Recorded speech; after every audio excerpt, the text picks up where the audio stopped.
I've been pondering about the wonders of music in a rather unconventional environment today. Try picturing this, a symphony in virtual reality. It's a bit of a mind bender, isn't it? But in a world that's advancing at such a rapid pace, it might soon be a reality. All of us immersed in the melody, note by note, like floating in a cosmos of sound, experiencing music in an entirely different dimension. Nonetheless, I'd say it feels a little like boarding the Starship Enterprise of our beloved Star Trek, preparing for an intergalactic sonic adventure. This actually ties neatly into the topic of today's mindfulness seminar I attended. It was hosted by Dr. Martha and was all about exploring the world within us rather than outside. The seminar introduced some helpful techniques to manage the stress we often experience in our intensive training routine. It's nearly like a virtual reality journey of observing our thoughts and feelings, much like a VR concert as we joked earlier, except this one's inward-facing, isn't it? I thought I'd share this with you since I know how much you value mental wellness, just like I do. Martha started with something as simple as deep breathing. Did you know 1 minute of focused breathing can help reset your stress levels? It really makes a whole lot of difference. They had an interesting approach to reducing anxiety as well. They called it the STOP method. S for stop, T for take a moment, O for observe around and within you, and P for proceed with your next action.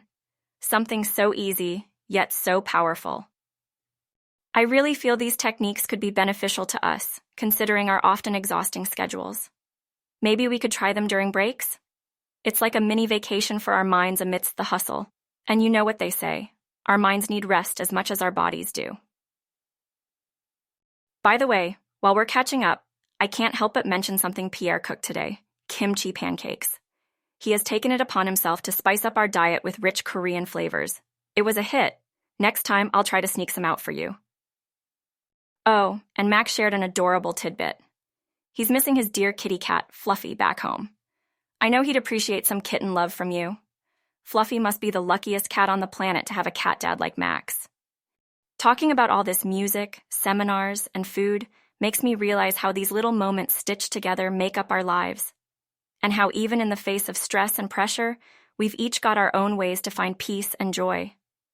Anyway, I've got to head back to my meditation session now. Promised myself I wouldn't miss that schedule today. I hope our catch-up brightened up your day and gave you a good insight into mine. Remember, try to take some time out for yourself. Focus on your breath. Who knows, you might discover your own bits of peace in our fast-paced world.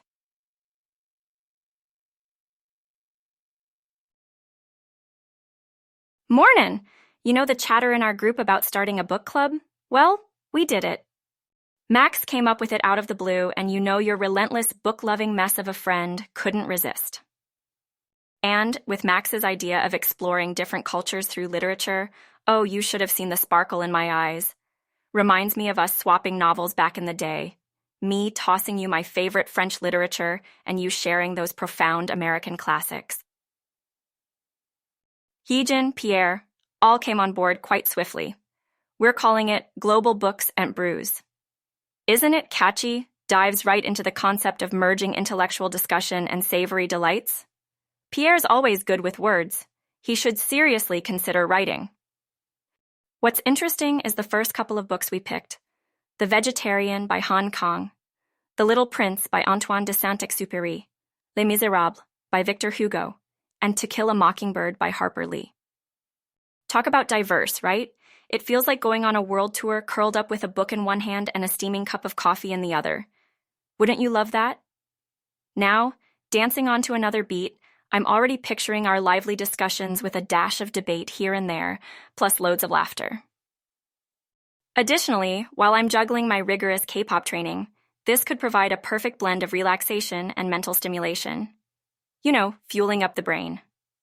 We're planning to meet every Sunday evening, or should I say virtually rendezvous, some miles apart.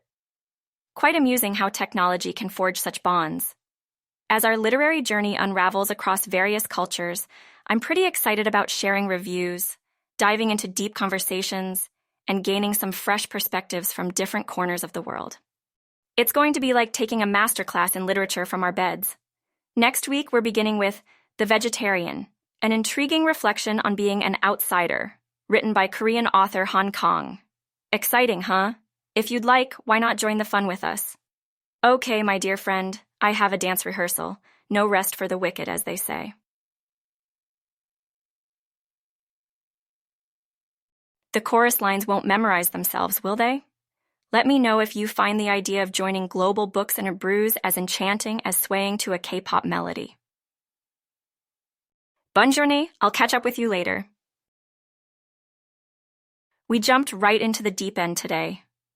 I had teamed up with Yoon Kwan for a spontaneous jam, toying with new sounds and rhythms like two kids causing havoc in a sandbox. We tried immersing ourselves in creative chaos with an experimental music session. It was daunting, like stepping onto a tightrope and attempting to ballet dance across. But it was liberating too, like being turned loose in a field of imagination with no limits. I must say we brewed up a weird, wonderful blend of K-pop beats. As expected, our antics caught the attention of our fellow trainees. The room filled up with whimsical notes bouncing off the four walls, a merry testament to our exploits. Even though most eyes were on our chaotic production line, it only served to stoke the fires burning in our bellies.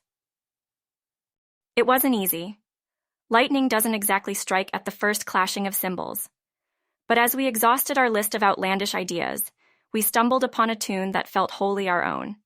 It felt like a triumph, small, but oh so monumental, given the nature of our task. Even in our chat, everyone's been buzzing about the day. Pierre is all praises, and Max is already eager to hear the final result. They did their part in stoking the fires of our creativity too, fueling us with positive feedback and enthusiasm. And Hyejin, our silent observer. I could feel her sneaky smiles every time we hit a crazy note.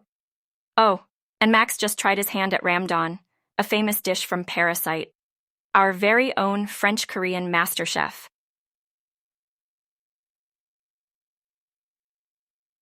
By the way, the vegetarian threw me into a whirl, but in a good way, of course.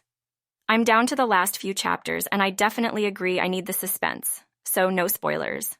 Max, Hyejin, and Pierre are all in tune with me on this. Maybe we should add a no-spoiler rule in our book club, although Hyejin's little hint about the ending is making me wildly curious.